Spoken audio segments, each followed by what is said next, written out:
అబ్బో ఇక్కడ కేజీ చీరలు కొంటే అర కేజీ చీరలు ఫ్రీ అంట. మంగళ్య షాపింగ్ మాల్ కేజీల్లో సేల్, టన్నుల్లో ఆనందం. ఛత్తీస్గఢ్ ఉత్తర ఒడిశా మీదుగా తీవ్ర వాయుగుండం కదులుతుంది. ఇది రాబోయే 24 గంటల్లో ఛత్తీస్గఢ్ మధ్యప్రదేశ్ మీదుగా ప్రయాణించే అవకాశం ఉందని ఏపీ రాష్ట్ర విపత్తుల నిర్వహణ సంస్థ తెలిపింది. దీని ప్రభావంతో ఇవాళ ఏపీలో వాతావరణం మేఘావృతమై ఉంటుందని పేర్కొంది. పలు ప్రాంతాల్లో తేలికపాటి నుంచి మోస్తరుగా వర్షాలు కురిసే అవకాశం ఉంది.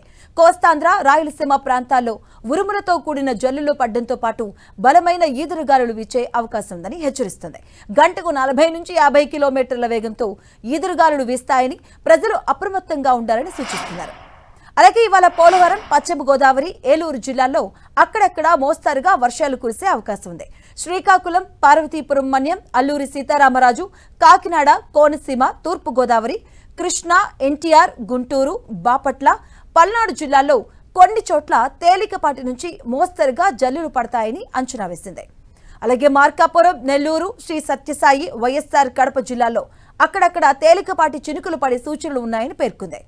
ఇక వర్షం కురిసే సమయంలో కోస్తాంధ్ర, రాయలసీమ జిల్లాలో గంటకు 40 నుంచి 50 కిలోమీటర్ల వేగంతో గాలులు వీచే అవకాశం ఉందని అధికారులు తెలిపారు.